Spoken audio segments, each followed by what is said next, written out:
Nous allons maintenant texturer les autres parties de l'escalier. Pour cela, nous allons utiliser le même matériau que nous venons de créer pour la première marche, que nous allons réappliquer sur les autres marches. Simplement, nous allons changer les coordonnées UV pour avoir que chaque marche ait sa propre coordonnée UV qui correspondent bien à la forme des marches. Nous allons voir également comment créer ce matériau métallique et cette rambarde avec Blender et Cycles.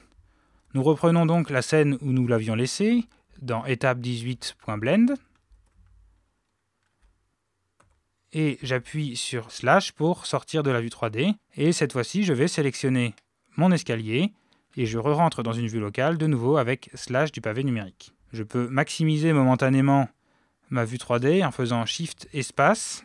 Je vois alors que j'ai tout l'espace que je veux pour travailler, pour zoomer sur les parties qui m'intéressent. Puis quand j'ai terminé, je refais Shift Espace et je retrouve ma vue précédente avec en haut un éditeur de nœuds et en bas mon éditeur UV. Première chose à faire donc, appliquer le matériau que nous avons créé dans la leçon précédente sur les marches. Pour cela, rien de plus facile, je vais dans la fenêtre des propriétés, onglet Matériaux, et là, au lieu de cliquer sur New pour créer un nouveau matériau, je vais dans la liste déroulante sur le côté.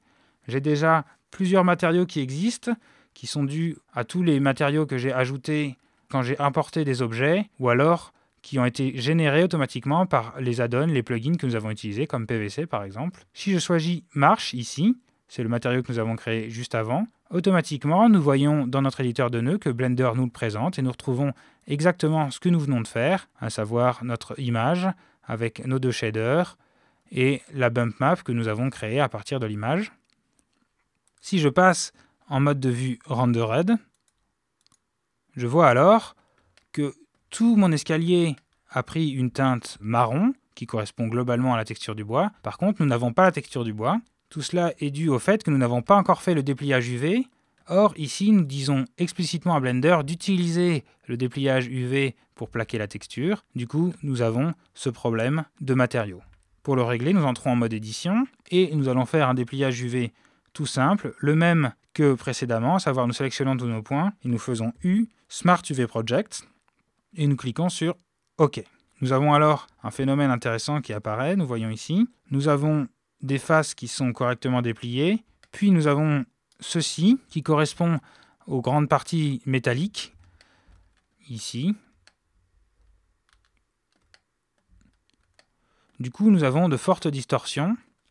Ce que nous pouvons faire pour éviter cela, c'est simplement sélectionner la partie qui aura du bois, à savoir cette partie ici. Je sélectionne un point à un bout, je fais CTRL-L pour ne sélectionner que cet îlot de points. On voit alors que ça correspond à ce dépliage ici. Et je peux refaire un U Smart UV Project. OK.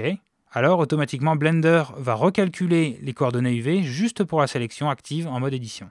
Cette fois-ci, si je vais en mode texture, comme ceci, on peut voir que maintenant j'ai mes textures de bois, elles ne sont pas parfaitement positionnées. On va pouvoir régler ça en faisant tourner chacune des parties des UV pour obtenir exactement ce qui nous intéresse. Mais l'idée est là. Donc nous commençons par faire tourner les deux faces principales. Pour cela, je fais un rotate comme ceci. Je sélectionne même les trois faces comme ceci. Rotate 90. Et je vais faire un scale X pour augmenter la taille selon l'axe des X, comme ceci. Je regarde toujours mon rendu visuel qui m'apporte beaucoup. C'est lui qui me donne les vraies informations. Ce que je vois dans ma fenêtre UV n'a pas vraiment d'importance. Quelque chose comme ceci. Ici, nous avons des bons résultats. Dernière chose à faire, ici, j'ai une partie qui n'avait pas été tournée. Ça se voit ici. Du coup, nous avons un drôle d'effet sur les escaliers. Je fais juste un rotate 90, comme ceci. Scale pour le mettre à l'échelle des autres faces. Je peux le déplacer comme ça sur les coordonnées UV.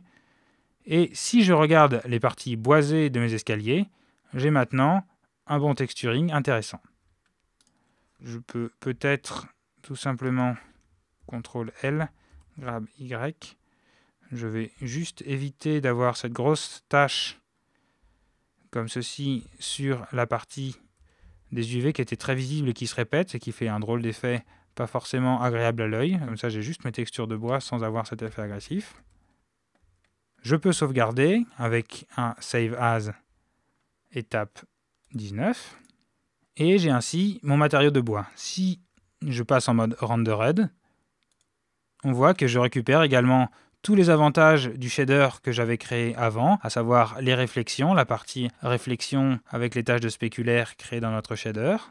Nous allons donc maintenant créer un deuxième matériau pour tout ce qui est partie métallique. Ce sera un matériau très simple.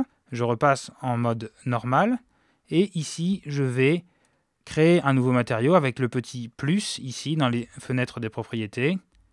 Ici je crée un nouveau matériau en cliquant sur New que j'appelle Metal Escalier.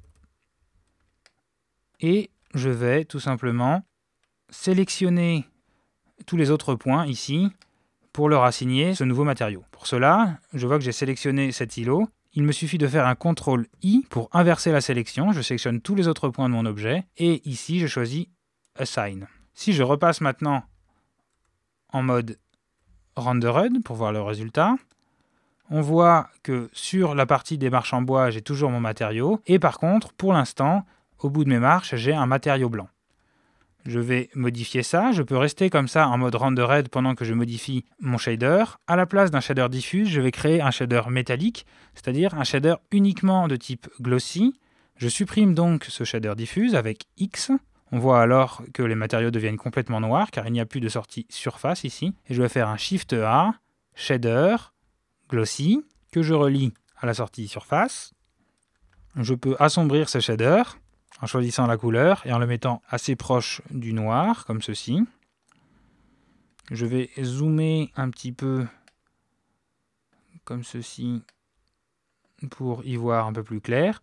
On voit que si je joue avec le paramètre Roughness, à 0, j'ai des matériaux parfaitement réflectifs, et plus j'augmente vers 1, plus mon matériau sera poli. À 0,2, ainsi, on a un bel effet de réflexion floue. Et je vais simplement encore améliorer ce shader en rajoutant pareil une sensation de relief sur la marche avec une bump map. Je fais donc Shift A, vector bump. Je relie la sortie du bump à mon entrée normale de shader.